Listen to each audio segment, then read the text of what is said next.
You can make it what you want. Nothing will happen if you don't do anything. There is nothing to get away from. You have to make your own reality here. As Ivan Drago in Rocky IV, Dolph Lundgren became a worldwide star as the icy powerhouse who ruled the screen. But behind that glory were five people who made him so angry that he promised never to work with them again. At 68, he said they used to be his co stars and friends, but then they showed their true colors by challenging him to fights at Cannes, pushing him out of final cuts, and making fun of him in public. And when you find out who they are, you'll be shocked at how famous these Hollywood stars really are. Jean-Claude Van Damme is the most well-known name on Dolph's list of people he doesn't like. The most famous name on Dolph Lundgren's hate list is also the first one. Jean-Claude Van Damme is the man whose feud with Dolph became famous long before either of them admitted it. And if you think this fight was just between two action stars who didn't get along, wait until you hear how bad it got behind the scenes. The whole thing started with Universal Soldier in 1992. The production team thought that putting the Belgian superstar with the Swedish powerhouse would be a huge hit at the box office, but they quickly realized they were just babysitting two storms. Lundgren walked onto the set like a soldier, with his gear ready, his lines memorized, and everything in order. Van Damme, on the other hand, came in acting like he owned the place. He changed scenes on the fly, asked for retakes just to show off another high kick, and insisted that the lighting be changed so he looked more heroic. One crew member told the French press years later, every day felt like watching two lions stare at each other across a field. And then there was the famous Cannes incident, which made their hatred even stronger. Van Damme walked up to Dolph in front of dozens of reporters and said something that no one saw coming. He told him to go outside and finish it. People thought it was fake. No, it wasn't. Dolph later told a Swedish magazine, if I'd said yes, it wouldn't have ended well for anyone. That line became famous because everyone knew who he meant decades later in The Expendables. 2. The tension was still there.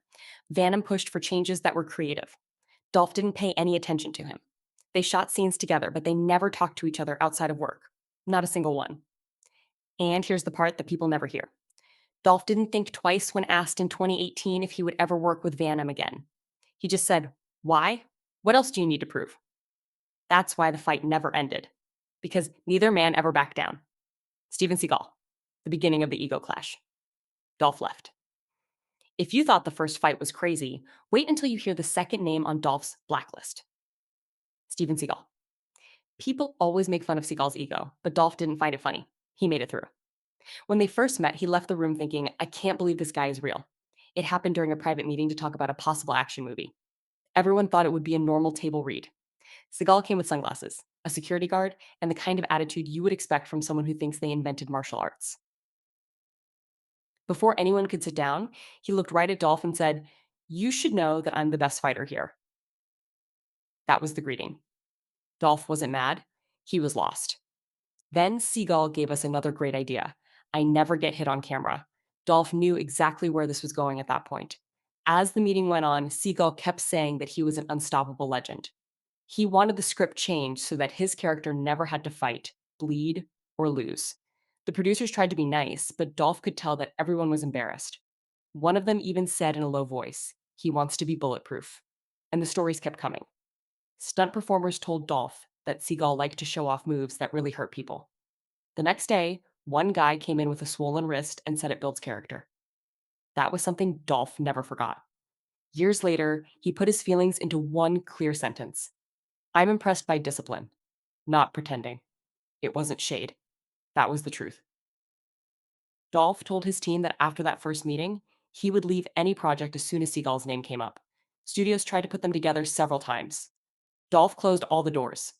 This one was over before it even started. Mickey Rourke. The insult that turned respect into anger. If Mickey Rourke, a man you looked up to, said to Dolph Lundgren during a table read, "You're the muscle," what would you think? I am the mind. That one line broke their relationship in two.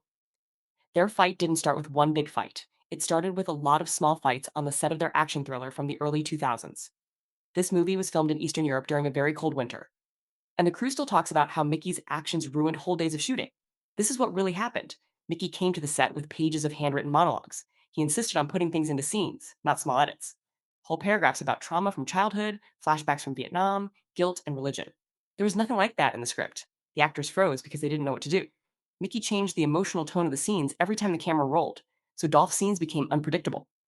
They were supposed to film a tense standoff between two men at 10 p.m. one night. Mickey didn't get there until 1:47 a.m. He walked in with a cig in his mouth and said, "I needed to walk the city to get into character." The crew had been waiting. Dolph had been in full costume on set for almost 3 hours. That night he lost it and told the first AD, "Shoot without him if he leaves again."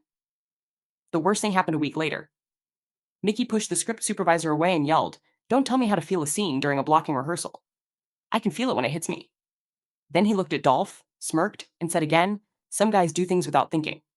Some people just flex." That line sealed the deal. It wasn't a joke. It was shameful. Mickey dropped out of the promotional tour after the movie was over, so Dolph had to answer questions about Mickey by himself. And Mickey never said he was sorry, never called, and never even mentioned the stress. But Dolph never said he didn't like Mickey. He simply said, "We won't share a set again." Tom Berenger, the actor who went too far. Dolph never let it go. Tom Berenger is the fourth person on Dolph Lundgren's blacklist, and it's not because of insults or ego fights. It was something colder. He tried to take Dolph out of his own movie. Their fight started in 2002 while they were filming a war action movie in Slovakia. Dolph went in expecting a well-organized production, but the schedule was tight and the budget was small. Berenger walked in like the whole movie should be about him. He started bringing in rewritten pages within the first week. These pages conveniently made his speeches longer and Dolph's dialogue shorter. The director tried to keep the peace, but the crew saw what was going on. Berenger worked every day to change scenes so that the emotional weight fell only on him. Dolph didn't say anything until the night they filmed at an old steel factory. It was a simple scene, just a short, sharp fight, but Berenger wouldn't shoot it unless he got a long moment of truth. He had written it himself. His improvised speech went on for almost 2 minutes, which completely ruined the tension that the script needed. Dolph finally spoke up, looked at the director, and said, "He's taking over the movie." Berenger didn't say anything. He just walked back to his trailer, and everyone else stayed still. Later on, things got worse. During post-production in Bratislava, an editor told Dolph's team in private that Berenger had asked for the removal of some of Dolph's medium shots, asked for fewer close-ups of his reaction, and insisted on more shots of Berenger's face during scenes where they were talking to each other. Berenger wanted the movie to feel like a character study of him alone, with Dolph slowly fading into the background. That went too far for Dolph to ignore. He finished his ADR sessions, left the studio, and told his agent one sentence that summed up everything he was feeling: "I'm not interested in a project if Berenger signs it." Since then, he has never broken that rule. Brian Thompson. The quiet competitor who turned a job into anger. Brian Thompson is the last name on Dolph Lundgren's list of people he doesn't like. And this one started with something much quieter and more annoying.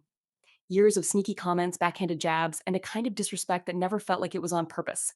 Their fight goes back to Rocky IV.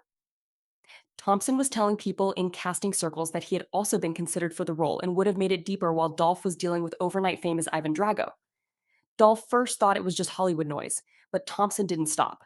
Thompson would make little digs at little digs whenever they ran into each other at events over the years. He casually said to Dolph at an industry mixer, "Some roles are written flat," after talking about famous villains.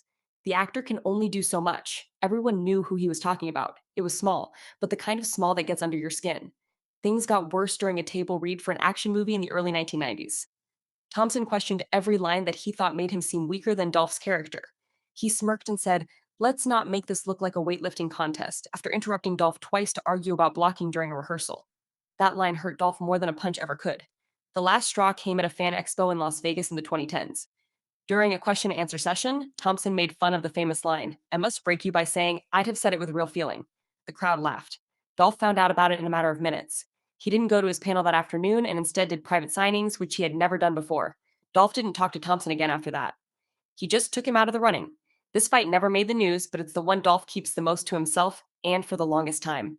Which of those 5 names surprised you the most? And do you think Dolph was right to end their relationship for good? Please tell me what you think in the comments. If you want more hidden Hollywood drama and rivalries, please like, subscribe, and turn on notifications. There is a lot more.